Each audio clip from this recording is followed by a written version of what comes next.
Hey guys, Dr. Snow has got to go. I'm going to read chapter 4 for you today. So, let me get to chapter 4. The scientific method. For first period the next day, we had science. When we got to the science room, the snowman wasn't there, but Mr. Docker was. Follow me, he told us. Well, where are we going? Asked Emily. We're going on a field trip, replied Mr. Docker. Yay! Field trips are cool. One time we went on a field trip to the zoo. Another time we went on a field trip to a natural history museum.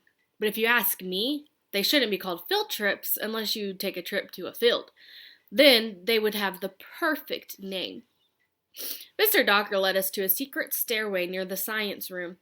He started climbing the steps and climbing and climbing. Oh, climbing the steps was tiring.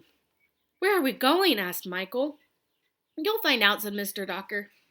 I thought I was going to die from climbing all those steps. I was huffing and puffing and sweating and panting.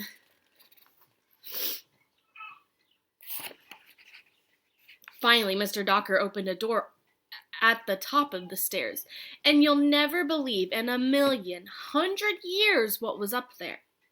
We were on the school roof. Did you ever go out on the roof of your school? It's pretty cool up there. It's like being on the top of the Empire State Building.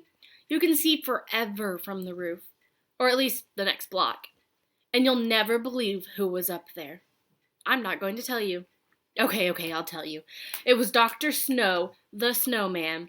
He had a rope tied to a bucket, and he was swinging the bucket around his head like a lasso. That was weird. People who swing buckets around their heads are definitely crazy. Hey, everybody, said the snowman. Why are you swinging a bucket around your head, Dr. Snow? Asked Ryan. I bet it's part of a science experiment, said Andrea. Right you are, said the snowman. Andrea smiled, the smile she smiles to let everybody know that she knows something nobody else knows. The snowman stopped swinging the bucket around and put it on the floor. Now I'm going to fill this bucket up with maple syrup, he said as he took a big jug of maple syrup and poured it into the bucket. Why are you doing that? I asked. Are we having pancakes? No, said the snowman. Now I'm going to swing the bucket around my head again, but with syrup inside it. Well, won't the syrup just fly all over the place? Asked Emily. It'll be a sticky mess. There's only one way to find out, said the snowman.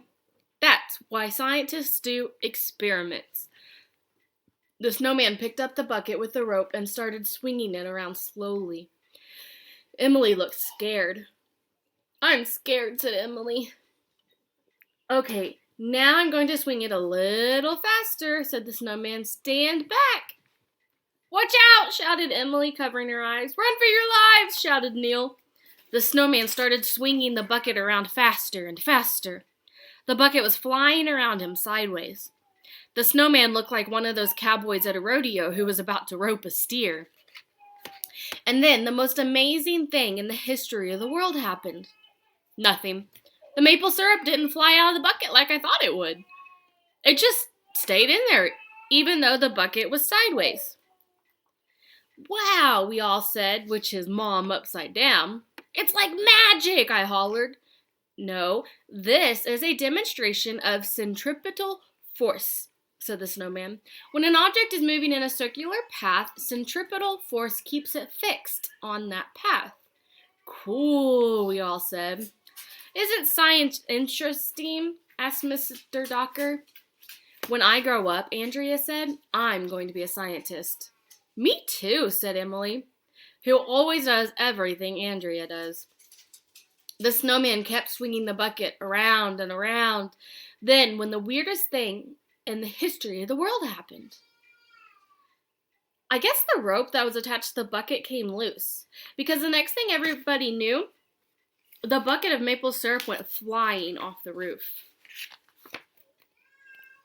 Gonna have a sticky situation. Ah! Shouted the snowman as he fell down. He still had the rope in his hand, but the bucket was gone. We all ran to the edge of the roof to look below.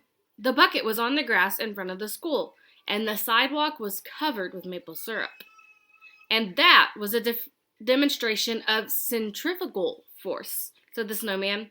No worries, I'll clean that mess up later. I'm glad nobody was walking around down there, said Mr. Docker. Somebody could have gotten hurt. That was weird, but if you think that was weird, you'll never believe the weird thing that happened next. I'm not going to tell you. Okay, I'll tell you. But you have to read the next chapter, so Nana Nana Boo Boo on you. Hope you enjoyed it, guys.